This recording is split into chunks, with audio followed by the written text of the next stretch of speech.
मंत्रों के द्वारा विधिवत मंगलाष्टक स्वस्ति वाचनों के द्वारा जब सीता का राम से मिलन हुआ, सीता कहते शांति के लिए, राम कहते ज्ञान के लिए। जब बुद्धि में शांति होती है तो ज्ञान मिलता है। और जिन सहेलियों ने सीता को सजाया था, जो सहेलियां बचपन में सीता के साथ खेली थी, साथ सीखी थी, साथ लालन पालन हुआ, जिन हाथों से सीता जी ने जिन पक्षियों का लालन पालन किया, उन पक्षियों ने चहकना छोड़ दिया।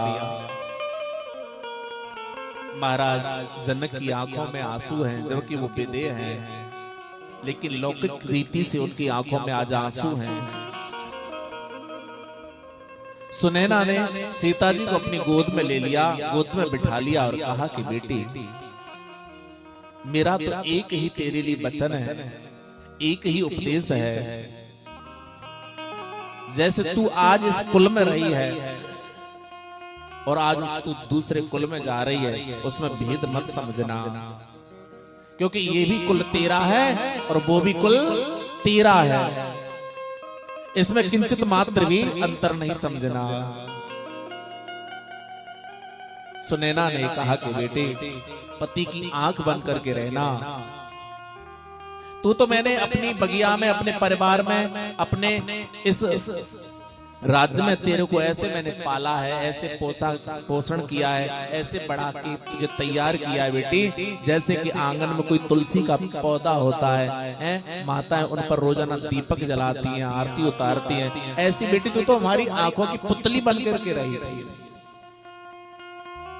माँ वही है भैया जो अपनी पुत्री के लिए जब ससुराल भेजती है ना, तो उसको सीख दे, अच्छी सीख दे। कहा कि बेटी, ये भी कुल तेरा है, वो भी कुल तेरा है।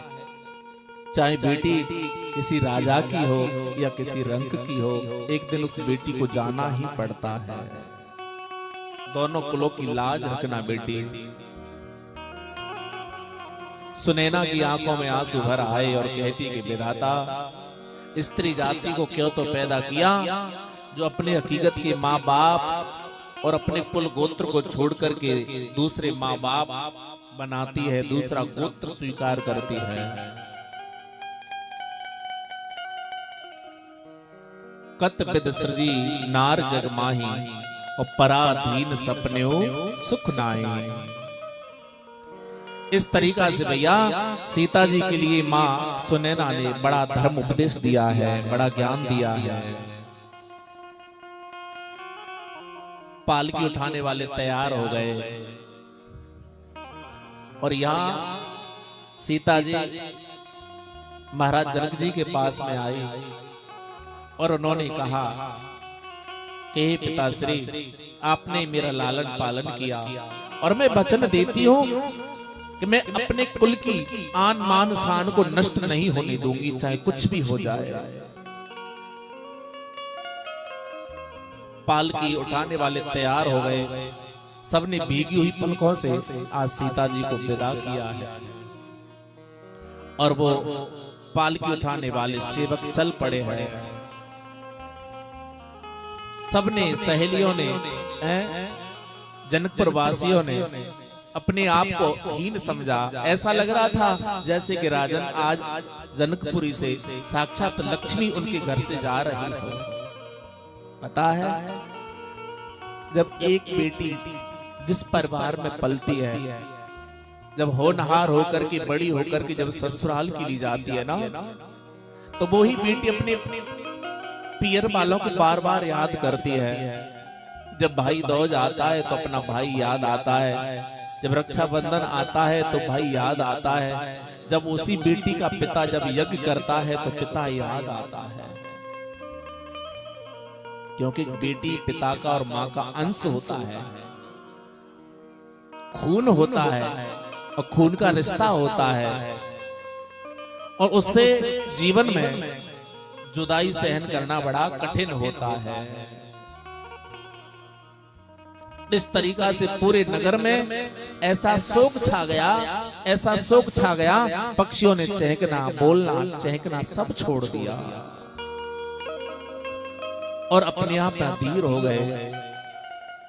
ए विधाता, ये क्या हो गया? क्यों तो तूने संयोग किया हमारे जगत में रह करके, और क्यों आज वियोग हो रहा है? ए विधाता, तू ही बता हमारा क्या कसूर था जो कि आज हमारी साक्षात जगजननी जानकी जी का वियोग हो रहा है। विधाता से कोसने लगी। विधाता को बार बार कहती है, विधाता तू बड़ा निर्मम है, तू क्या जाने प्रेम क्या होता है, तू क्या जाने कि सदाचार क्या होता है। हमारे जनकपुर वासियों के प्रेम को तूने नहीं जाना। एक सहेली थी, जानकी जी के पास में आई और उसको बाहों में भर लिया, कहा कि बहन, हम बचपन में एक साथ खेले थे, एक साथ में हम लड़ते थे, भिड़ते थे। एक जब भाई बहन से दूर जाता है, जब बहन उनकी आंखों से ससुराल जाती है ना, उस बाप से पूछो जिस बेटी के लिए जीवन भर शादी के लिए तैयारियां करता है, थक जाता है, न दिन में खाता है न पीता है, वो बेचारा इतने ताकत में हो जाता है कि जब तक शादी नहीं होती है ना बेटी की, तब तक वो पिता भाई इतना दौड़ता है कि बहन हमारी बेटी कब घर से जाए, कब विदा हो। और जब शादी होकर के वही बेटी जब जाती है ना, तो महाराज वही बाप टूट जाता है। टेंट वाले आते हैं किराया मांगने के लिए, कहते कि भैया अभी और देंगे बाद में। सब घर वाले टूट जाते हैं। ऐसी भावना होती है। बेटी का प्यार, बेटी तो एक आंगन की तुलसी का पौधे की तरह है। उसको भैया जिधर भेज दोगे वो वैसे ही चली जाएगी। वो भाई बहन को बार बार याद करके रोता है कि हम लड़ते थे, मैं उसको चिढ़ाता था लेकिन मुझसे गाली देती, फिर हम भिड़ते थे, फिर मिलते थे, बार बार बस उसी को याद करते हैं। और दीनहीन होकर के आज वो अपने आप में वो जानकी जी के लिए सुने ना सुंदर सीख देती, बेटी कोई बात नहीं है, तू यहाँ से जाओ और मेरा शुभ आशीर्वाद है, शुभ विदाई है तेरे लिए, मेरी आखिरी विदाई है। जाओ बेटी खुश रहना।